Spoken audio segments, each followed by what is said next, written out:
Support for this episode of Judaism Unbound comes from the Oshman Family JCC in Palo Alto, California, whose vision is to be the architects of the Jewish future. The Oshman Family JCC is an incubator for new expressions of Jewish identity. It creates innovative Jewish learning, celebrations, and arts programs that inspire personal connections to people and ideas from across the Jewish world. Learn more at www.paloaltojcc.org. This is Judaism Unbound, episode 122. Let's talk about Israel. Welcome back, everyone. I'm Dan Liebenson. And I'm Lex Rofberg. And we're excited today to continue this series exploring the present and future of the relationship between American Jews and Israel by speaking with a congregational rabbi who has taken this issue on as one that it's important to talk about from the pulpit, whereas many other rabbis have been trying to avoid it because it's so difficult to talk about. Rabbi Sharon Kleinbaum is the spiritual leader of Congregation Beit Simchat Torah, the largest LGBT-founded synagogue in the world, and a very prominent congregation based in New York. If you can think of an award that might go to a rabbi, Sharon Kleinbaum has won it. She was on many of the 50 most influential rabbis lists published by Newsweek magazine, as well as Newsweek's 150 Women Who Shake the World. She's been named one of the most influential Jewish leaders by The Forward and the New York Jewish Week, and she's the recipient of the Women of Valor Award from the Jewish Fund for Justice. Sharon Kleinbaum also serves on many different commissions and advisory groups in the city of New York, including the police department's LGBT advisory committee, Mayor Bill de Blasio's transition committee, and she's a commissioner on New York City's Commission on Human Rights. She has rabbinical ordination from the Reconstructionist Rabbinical College and has spoken and written broadly on subjects relating to the LGBT Jewish experience, social justice, and a variety of other topics. We are so excited to have her today on Judaism Unbound. Sharon Kleinbaum, welcome. It's so great to have you. I'm very happy to be with you today. Well, it's exciting to be able to talk to a congregational rabbi in this series that we're doing on the relationship between American Jews and Israel, because I think a lot of congregational rabbis don't really want to talk about it. And I worry that the fact that we don't talk about Israel in synagogues on a regular basis is actually interpreted by folks as, we're not talking about what we need to be talking about, whether that means we're actively trying to hide it or get away from something, or it just sort of means like we're not doing the real thing here. But somehow it doesn't feel like it's attracting people. And it's almost like contrary to the very purpose, which I think is that the rabbis are afraid that they're going to drive people away by talking about Israel. So I'm curious if you could give us a little bit of a kind of sense from the field, as you see it, as a rabbi who is willing to talk about this stuff. What do you think is going on in the hearts and minds of American Jews, whether they're sort of regular synagogue goers or not, that you feel like you've been seeing and responding to over the last number of years? Well, I think it's a really complicated landscape, and you've really well described a piece of it. I do think that the issues facing Israel today are some of the most significant moral issues facing the Jewish people worldwide. And if we don't directly confront them and discuss them and engage and be connected and debate and really get our hands dirty, then we're avoiding what is really the greatest moral crisis facing the Jewish people today. But that doesn't mean it's a simple thing to do. And so I'm sympathetic to the rabbis who say, you know what, it's a third rail. Whatever I do, I'm going to get fried. So better for me not to enter into it.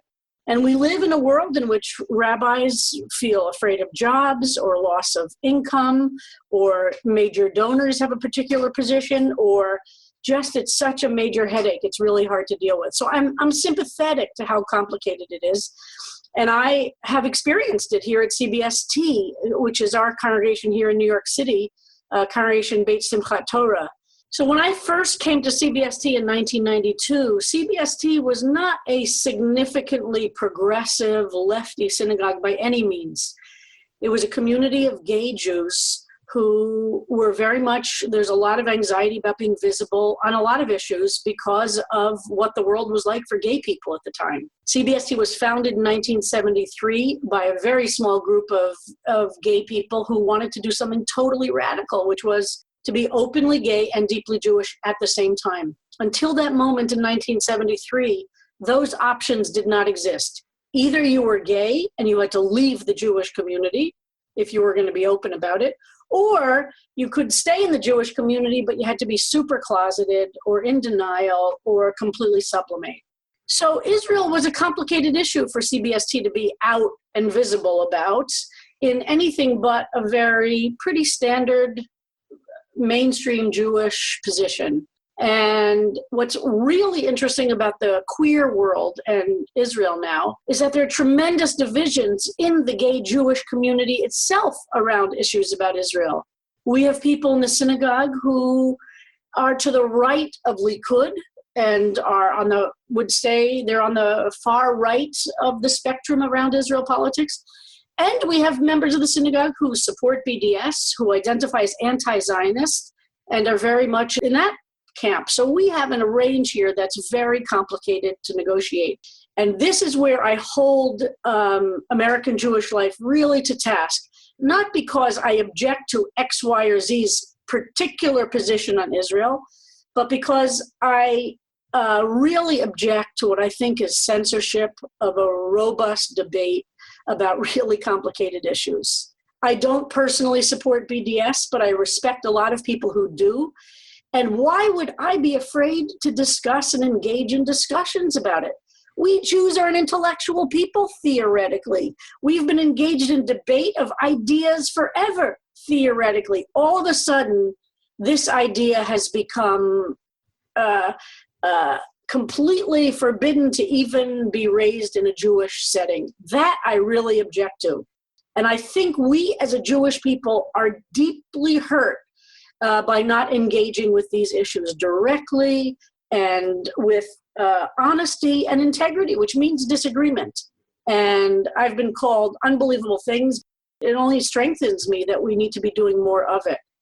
I take a lot of trips to Israel. This summer, I'm taking a trip of families with kids to Israel. And then in November, I'm taking a trip of adults to Israel, only without children. And in both of these, this is maybe my 9th and 10th congregational trips I've led to Israel in the 25 years I've been rabbi. And nothing deepens the congregation's sense of holding complex truths at once and being more and more sophisticated about discussing the issues. And I say to everybody who comes on a trip with me, I hope that if you come convinced that you know what the answer is from the left or from the right, you'll end up being more confused. That's what I can guarantee. And in that confusion, our people, I think, will find deep truth and some way to have some integrity as a people. You might know that in the 2014 Gaza war, I offered a blessing, not even a sermon, it was a blessing before a prayer for peace. It was August 1st, which was the 100th anniversary of the beginning of World War I. And I did it in the context of acknowledging in these 100 years since the beginning of the war, which was called the War to End All Wars, how many children and young people have died in these 100 years. I read names of Palestinian children who had been killed, and that was only in the first few weeks, as well as Israeli soldiers. And I said, they're children too. And sending soldiers to war, these 18 and 19-year-olds, it's another way that we send children to war and die. So I read a list that included both. It went viral through the social media world, newspaper articles, and people described that so many people from the synagogue resigned. Actually, 3 people resigned. Most of the people who resigned on social media were never members of the synagogue. And I kept making jokes with my board. I think we should charge them membership. They should have to pay something before they get the right to resign on social media in order to trash Kleinbaum. But 3 people did resign, and I had to withstand a lot of negative conflict. On the other hand, many people joined the synagogue. We got lots of donations from Jews out in the world who said, kol hakavod, thank God somebody's willing to acknowledge these things. So it is a complicated story, and it's not fun. A lot of people, we become rabbis because we want people to adore us, right? We want to be loved. We want to make people happy. And it is not fun to get attacked for being either a traitor to the Jewish people or hating Palestinians or being a monster. It's not fun. So I'm very sympathetic to my colleagues who want to stay away from it. When you said being accused of being a traitor to the Jewish people, I was going to bring up about 25 years ago, maybe a little more, my uncle wrote a piece. My uncle was a prominent writer and activist in the LGBTQ world, and he wrote a piece that was called "Am I a Traitor to My People?" And his name was Eric Rofus. Oh, yeah, of course, yeah. I knew him. Yeah, there you go. That's yeah, he's probably for a variety of reasons, he's my Rebbe. I say he was not a rabbi, but he has taught me a lot. And he wrote a piece that was looking at the question of Israel and Palestine in the early 90s. And he was writing from a place, he was never a weekly synagogue goer. He was not, but he was deeply Jewish and wrote from a consciously Jewish place and sort of analyzed what it was to be Jewish and gay and bring up issues that you brought up earlier about how difficult it was to straddle those worlds in certain time periods. And he wrote about the challenges of speaking out against Israel in the early 90s and how conflicted he felt and how pulled he was in a variety of directions that related to his queer experience and that related to his Jewish experience and just political views more generally. And so I guess given that was written in the early 90s, and we're talking about similar things now, it might feel like everything sort of stayed the same, but I'm suspicious that that's not the case. And I'd love to hear from you as somebody who's been in a congregational context, in an LGBTQ context and Jewish context specifically for multiple decades at this point. Has this intensified? Has this shifted in certain, what has changed around the role that Israel plays in Jewish life, maybe in general, and also in Jewish queer spaces? Well, it's a really excellent question and a point, but the world has changed a lot since 1992 around issues, both LGBT and queer, and in terms of Israel and in the intersection. First of all, the Oslo Accords were signed in 93. So that was a time of tremendous optimism and hope. And there was a sense that those of us who were activists on behalf, those of us who considered ourselves, and I did then, to be pro-Israel, pro-Palestinian, and pro-peace, and had been actively working on behalf of peace and justice for Palestinians and Israelis for a long time. There was a big sense of hopefulness that the Oslo Accords represented a major breakthrough. And there was some sense that we were on the verge, we weren't there, but on the verge of tremendous opportunity for some concrete solutions for both the Palestinians and for Israelis. So that's the first thing that's changed, is that those hopes have been dashed and have been really destroyed. And depending on who you talk to, that's a piece of what the conflict is about now. People are very quick to blame whatever side they're not on for being responsible for destroying the hope of Oslo. But the reality on the ground is that Israel is the military power that is the occupying force of millions of people. And it is the most powerful army in the Middle East. My fear is that Israel still sees itself ultimately as a victim and with the weakness of a victim, and sees itself in a David and Goliath battle always, and the Israelis are the David and somehow the Palestinians are Goliath. And that sense of being a victim has made Israel very unable to really understand what power it does have. And by the way, it's a scary world, right? It's not that those fears are unfounded. And the Palestinians, likewise, we're locked in a dance of death, and there has not been deep and profound leadership. But I do believe that part of the problem that we're at now is that we've been so locked into this dance of blame and of hatred, and that the two extremes of both positions, and it's too simplistic to say there are only two positions. The two extremes feed each other. Anytime there is a terrorist attack, it reinforces Bibi Netanyahu's 20 years of being in power, because he can then turn around to the people and say, nothing is as important as security. I'm the tough guy. I will make sure you're secure. Meanwhile, internal to Israel, there is a rot going on, both spiritually to its soul and economically to its economic system, that's being drained by this military occupation. So I fear for the soul of Israel because I don't think this is sustainable. And I fear for the real existential threat facing Israel is not the security threat from the countries who are genuinely threatening from the outside, because Israel has a very strong military presence. But internally, this occupation of millions of people is unsustainable. For me, as a progressive who cares about the future of Israel, I believe my position and all of any kind of capital I have, social, political, economic, should help to enforce the strength of the left inside of Israel, of the progressive voices inside of Israel.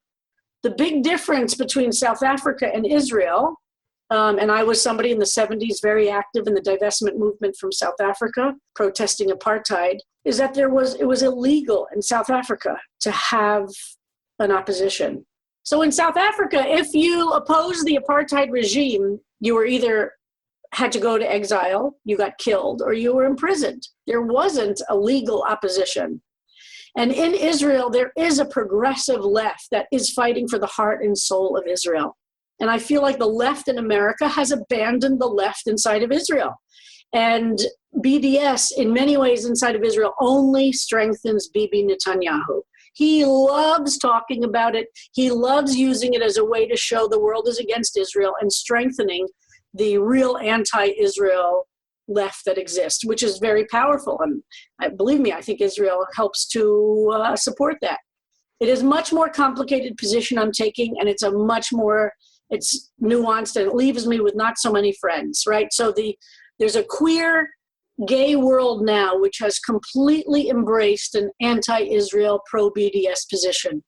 And queer people are disproportionately represented in that world. And I understand it. While I disagree with it, I understand it. On the right, and this also exists in my community, are people who believe that Palestinians are basically the Amalek of our generation. They are in every generation we Jews are taught, there are people who will kill us and destroy us. That, I think, is just too simplistic a perspective, and I reject the idea.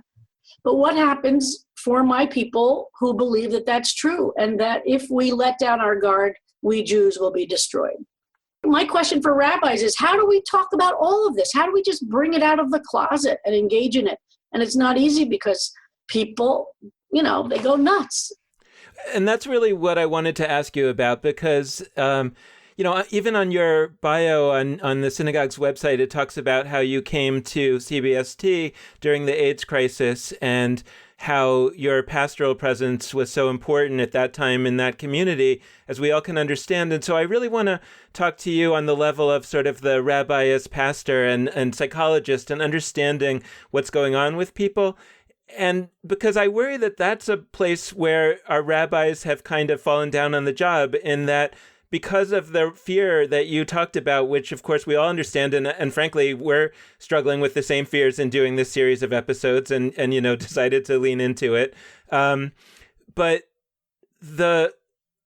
who in our community is there that has the potential to understand what's going on psychologically with all the different parties, and to try to create a presence that says, hey, let's find a different way to talk about this. We have to allow everybody to express what they feel, and yet we have to sort of build an environment where that can be done. And I guess before sort of talking about sort of what rabbis can do and why rabbis aren't doing it, what I'm really trying to get at is this question of, why is it that in the environment of Judaism today, in particular about Israel, that we have embraced the tradition, which I think we have to admit is a counter narrative in Jewish tradition, of fundamentalism, right? That we all talk about how Judaism was all about debate and discussion. And certainly there is a strong and important strain of that represented, for example, by the Talmud. But there's also a strong and important strain of fundamentalism and of the inability to talk to one another that perhaps is represented by the Maccabees. And it seems that we are leaning in that direction today. And I guess I'm asking you why. Well, I don't think this is only our people's problem, in the sense of, I think we live in a larger cultural context of authoritarianism, of judgmentalism. In those moments, people become very, very fearful.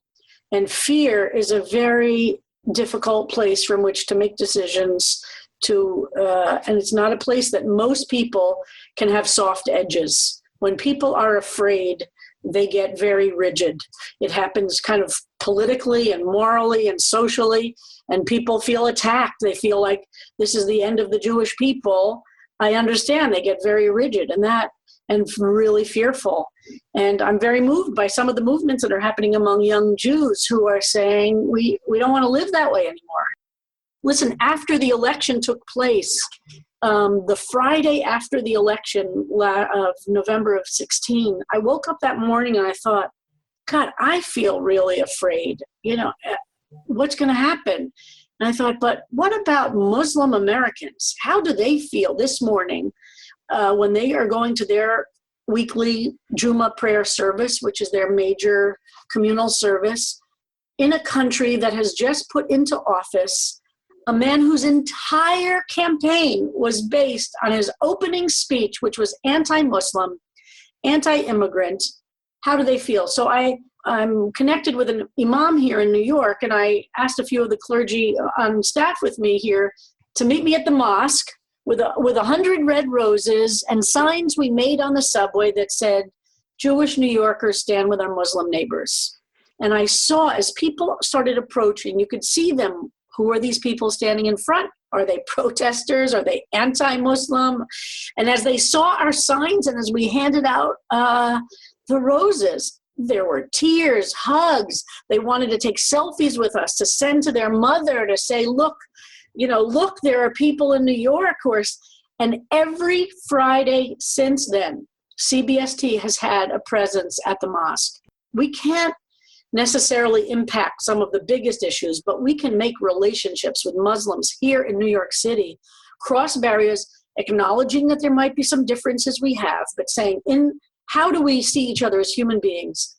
Every single Friday, we have congregants and clergy there. How many Jews actually are connected to human beings who are Muslim, who actually know human beings, know their names, know their families, have eaten a meal with them, have, schmoozed with them. And that is part of the problem. We Jews are very separated from the Muslim world, from the Arab world, and of course they're not the same. And I think it's one of the great successes of the congregation. So now we have hundreds of congregants who now know individual Muslims. We don't agree on everything. That's not the point. Who agrees with anybody on everything? Why would we even consider that the requirement for having or being engaged in relationship? But I guess I'm curious now, how would this look if it were applied to our fellow Jews? What do we need to do? And in particular, I guess, right again, I'm sort of suggesting, and I'd love for our rabbi listeners to get back to us about this. As I hear you talk about this and talk about what you're doing in your congregation, I feel all the more so that if rabbis are choosing to not talk about Israel, as opposed to playing this pastoral presence to help us do whatever we need to do as fellow Jews in talking about this, then at the end of the day, what do we really need rabbis for? If they're not doing the most basic thing that we need. So what would it look like for them to be able to do it, especially in the face of all the pressures and all the anger and all the, threatened donations to be taken away sort of stuff that you talked about?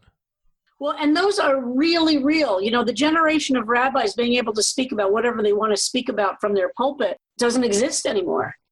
Because my job, yes, and I have people, and I just met with a congregant who came to meet with me last week who's angry and furious with me that I ever speak critically of Israel, that he feels like the world is so dangerous for Jews, we can't afford having rabbis speak critically of Israel. Even if he's somewhat sympathetic, he feels, so that I have to spend a lot of time really talking to people who are upset about that. Listen, would we be comfortable with rabbis who took positions that are not popular for, the progressive world? What about an anti-gay rabbi?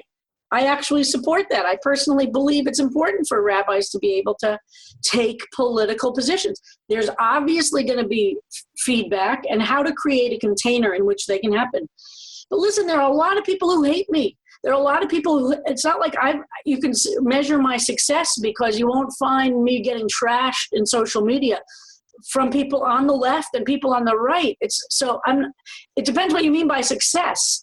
I'm lucky, and also I've been here 25 years. I've done a lot of pastoral work with the congregation for a long time. And what I spoke recently to a group of rabbinical students, and I said, listen, on some level, you have to understand, if you don't show, as a congregational rabbi, if you don't show up to the hospital room, you can't show up to the rally and give a speech. And that's hard. It takes a lot of time to do everything.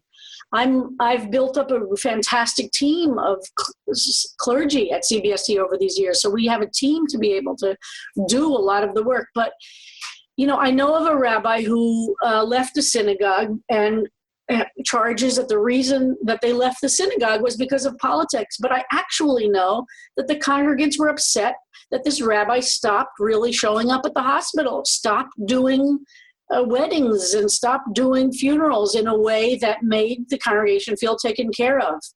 So it's too easy to just say our congregants aren't going to support us. That's what the job is. The problem is it's a big job. It's really hard. I often don't know whether a question is a gear shift or not. This might be a shift of gears, but it might be all very related. And the question I have relates to something you briefly mentioned earlier, which was the point that in the BDS movement, or maybe in general, on the left with respect to Israel-Palestine, there are disproportionately high numbers of folks who are queer. And I figured I'd share a quick anecdote. I was involved a number of years ago with planning the Open Hillel conference. Open Hillel, who we're about to speak with on Judaism Unbound in the next few weeks. And we did some internal measuring of who was there. And at the end of the conference, the stat that struck me most was that over one in three, it was somewhere around 35% of the people who attended this conference identified as queer, identified as gay, lesbian, bisexual, transgender, non-binary. And that was, I knew going into that, okay, so in general, we understand intersectionally that people who are positioned on the margins of society in certain kinds of ways may also end up viewing a variety of issues, Israel-Palestine included, from vantage points that are seen as countercultural. That's not surprising, but to see it at that level was stunning for me. And so I guess I'd just love to hear from you, like, what's at play here for why there are so many folks, maybe within your congregation, but maybe more generally in the LGBTQ orbit, who are deeply immersed in questions of Israel-Palestine in ways that those of us who aren't queer might not be. And what's your read on the factors that cause these issues perhaps to intersect in ways we might not be thinking about? It's a fascinating phenomenon, and there are some interesting overlaps. It's not only that there is a disproportionate number of LGBTQ, queer, non-binary folks involved in the BDS movement. There's also a very interesting parallel going on that for a lot of cisgendered gay men, they're very much in the pro-Israel movement. The issue of pinkwashing, for instance, and the whole complex controversy around pinkwashing, whether or not the state of Israel uses its politically progressive positions about LGBT rights to obfuscate its human rights abuses towards Palestinians, has, I think, brought the issue very much home to the LGBTQ world. Like it is an issue that's that makes it very much alive for the queer world. I've been active in Israeli politics, for 40 years and watched the fight for LGBTQ rights inside of Israel. And it didn't come down from the government in a benevolent way. It was as a result of activists fighting very, very, very hard. And all of those rights came from Supreme Court decisions. The parliament, the Knesset, is never, and the government has never ruled in favor of gay people. It's all come from Supreme Court decisions that have been argued and brought by activists. And yes, it is true that Netanyahu, when he comes to the West, he loves to brag about gay rights as a way to try and say how progressive Israel is. I happen to think that it's possible to hold multiple truths at once. Israel has very good positions on gay rights that have been achieved by the fights of activists, and it also does violate the human rights of Palestinians. The queer world, because of what is now called pinkwashing, it creates a way into the issue that's not just intersectionality, but queerness is being used by gay issues are being used by the Israeli government in ways that many gay people can be offended by. So I think that contributes another layer of interest and explanation. But I do think that the intersectionality one is powerful as well, and just the sense of being outsiders and watching Israel behave in such ways has particular resonance.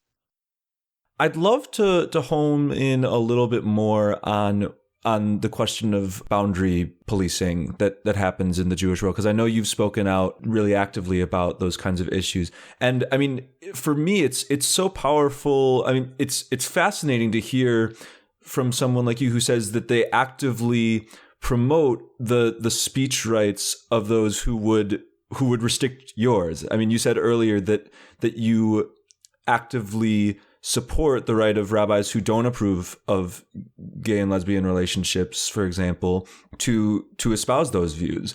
And I think that to hear that from somebody who is directly oppressed by that ideology is, I mean, honestly, it's incredible to me. And I part of me deeply admires that. And part of me is also like, wait, really? And so I'd love to poke more into that, because what we see in the Jewish world is a variety of different kinds of red lines, but most prominently, or close to most prominently, we see many institutional policies that directly restrict what kinds of views about Israel are permissible in certain structures. And this is prominent in Hillel, but it's also prominent in Federation life. It's prominent in all sorts of, and sometimes it's more implicit than explicit, but there's all of these boundaries being created. And I guess I'd love to hear more from you why that's so self-defeating, and also maybe beyond self-defeating, also defeating of those who are actually being restricted. Like what do those policies do? Of course, I support the religious rights of people to believe things that are anathema to me, because I believe it doesn't mean I'm going to agree with them. It doesn't mean I'm going to not debate them. I actually have a lot of confidence in my points of view, so I'm happy to debate somebody. And if their points of view were able to convince me differently than what I think, then I really should be open to hearing what they have to say. I mean, the idea that I'm somehow going to be afraid of their ideas, I think it just strikes me as anti-Jewish. And I'm really afraid of a world in which people cannot do that. And we're well on that way. So yeah, of course I support people's rights to believe things differently than I do around gay issues, which is obviously another big axis in the Jewish community.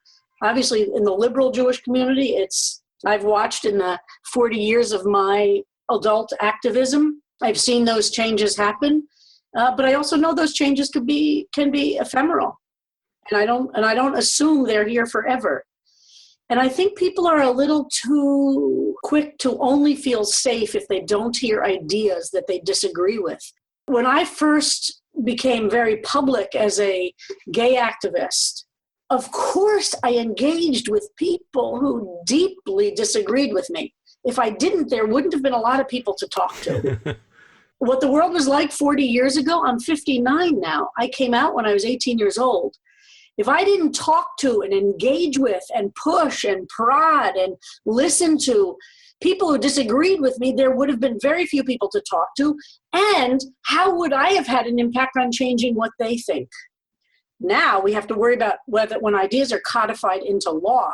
But for instance, I say publicly, I have for years, and I continue to say, I completely support the right of a rabbi, a priest, a minister, imam, anybody to not do marriage for a same-sex couple. They have the right to say they won't do that marriage. I just think civilly, they shouldn't have the right to decide that American civil law doesn't respect same-sex people getting civil rights. If a church or a synagogue or a mosque doesn't want to marry gay people, they have every right to do that. It's different when they codify it into law. the other dimension of Israel that is sort of doesn't get talked about all that much because the Israel-Palestine is, probably rightly, occupying the lion's share of the attention. But particularly when we're talking about liberal Jews and we think about sort of the religious pluralism issues going on in Israel, the question sort of in my mind is at what point is it going to get so bad that liberal American Jews are sort of would rightly say, look, I mean, this isn't my place anymore, right? I mean, it's not a place that where people who believe that Judaism is what I believe it is are really going to be sort of recognized by this country as practicing Judaism. And so then if it's a Jewish state, what difference does it make? It's not a Jewish state about the kind of Judaism that I practice. And the question is there a point at which it kind of gets too far gone where it seems unlikely that it's ever going to go back in that direction? And that's one of these questions that I'm trying to wrap my mind around in terms of looking at religious pluralism and worrying that at the end of the day, more Jews will end up being alienated by feeling like this isn't a Jewish state that's around the Judaism that I practice or that I want, versus, the question of what's going on with the relationship of Israel and Palestinians. Ironically, of course, the more that progressive or liberal Jews disengage, the more likely that scenario is going to happen. So part of me is a bit of a dafkanik, as you get the sense of. I'm a little bit of a, contrary type person, which is, I'm not going to let them win. I have this little feeling of, okay, the odds are against me. Okay, it's a climb up Mount Everest.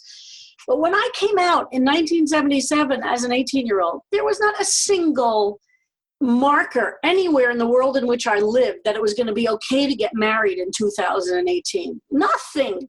Who are we as Jews to give up because the odds look bad? Who are we as Jews to give up because it seems impossible to achieve something? Sure, the odds are great against me in a million different ways, but I refuse to give up just because the odds are bad. And I feel committed to those people inside of Israel who are fighting hard for its heart and soul. I admire them so deeply. And I'm not going to give up on them or on the fight to make Israel reflect the deepest Jewish values that I have, which means both the internal Israel and the policies inside of Israel, as well as policies that impact Palestinians inside of Israel and outside. I'm not always optimistic, but I'm always hopeful. So a number of years ago, I heard you compare and contrast Israel and the role that Israel plays as sort of a divisive factor in Jewish life with the role that God plays, which on its surface might feel like it should be a more divisive issue, but as we know in many American Jewish contexts isn't. And I'd love to hear from you just what are you getting at when you compare Israel and its role to that of God? It strikes me as odd that you can go into almost any synagogue in the world, whether it's Orthodox, conservative, Reconstructionist, Reform, whatever, and say, Rabbi, I do not believe in God. The rabbi would invite you over for Shabbos lunch, would sit you down, would debate with you, would show you texts throughout history about how different Jews have felt about this.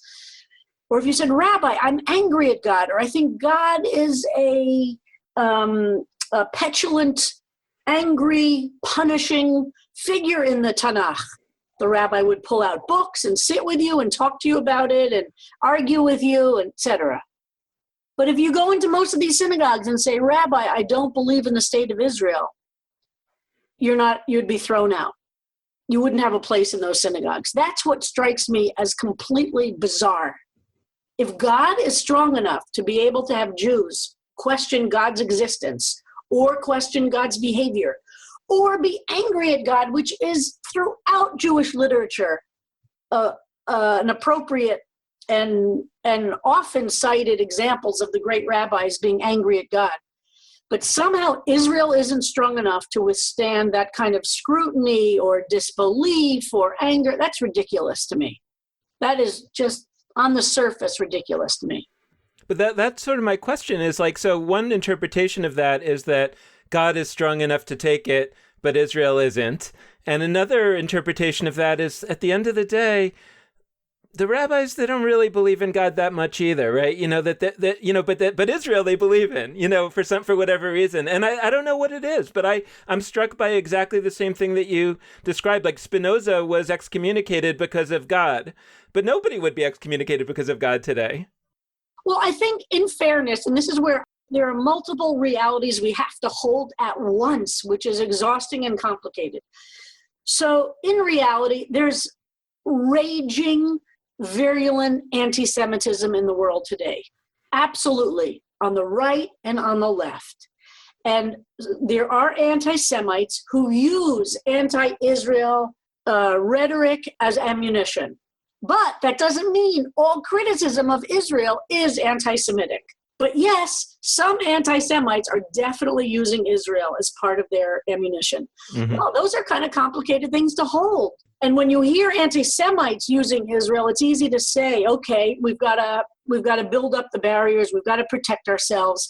This isn't about whether Israel is doing this or that. This is just anti-Jew hatred. We've seen it before. We know how it plays out. We know how it ends. Somebody pointed out to me recently that in Charlottesville, when the KKK and the other white supremacist groups were marching, their chant was, "Jews will not replace us." And it took CNN 3 days to actually identify that the chant was, "Jews will not replace us." And it had been reported for 3 days that they just were saying, "You will not replace us." So at the heart of anti-Semitism is this white supremacist movement here in America. So I understand there is real fear. It is not without a base. So I get that. And I really believe that anti-Semitism is on the rise, and we Jews are at tremendous risk right now. Well, fear creates a lot of anxiety. So I do understand that, and I respect it. We have to insist and support our Jewish communities to be open places of robust debate. If we're not in positions of leadership, to sit down with the leaders and say, I support you for helping to create this institution, whatever institution it is, whether it's your local synagogue or JCC or federation, to be places where real ideas can be discussed, where people can be respected to intellectually process and come to their own ideas and thoughts. And I urge people not to just give up on those positions with whom we have serious disagreements, whichever direction they go. And we've got to be a little countercultural, which is to demand the right of humanity to remain human. And it's not easy within our Jewish community to do that. Well, thank you so much for joining us. This has been a fantastic conversation. We're excited to ruminate on all of the important issues you've brought up. I've really enjoyed it, and nice to meet both of you. And thanks to all of you out there for joining us in listening as well. We hope that you will be in touch with us with any questions, thoughts, concerns, arguments, yells, whatever you want to send our way. And there's a variety of ways for you to do that. And the first is that you can head to our Facebook page, Judaism Unbound. Second, you can hit up Twitter at Judaism Unbound. Third, you can go to our website, judaismunbound.com. And last but not least, you can hit us up via email at dan@judaismunbound.com or lex@judaismunbound.com. The last plug we like to make is that you can always support us with a financial donation. We really like that one. You can definitely do that one. You can do it either on a monthly basis or a one-time basis, and either can happen at judaismunbound.com/donate. So thanks so much for listening. And with that, this has been Judaism Unbound.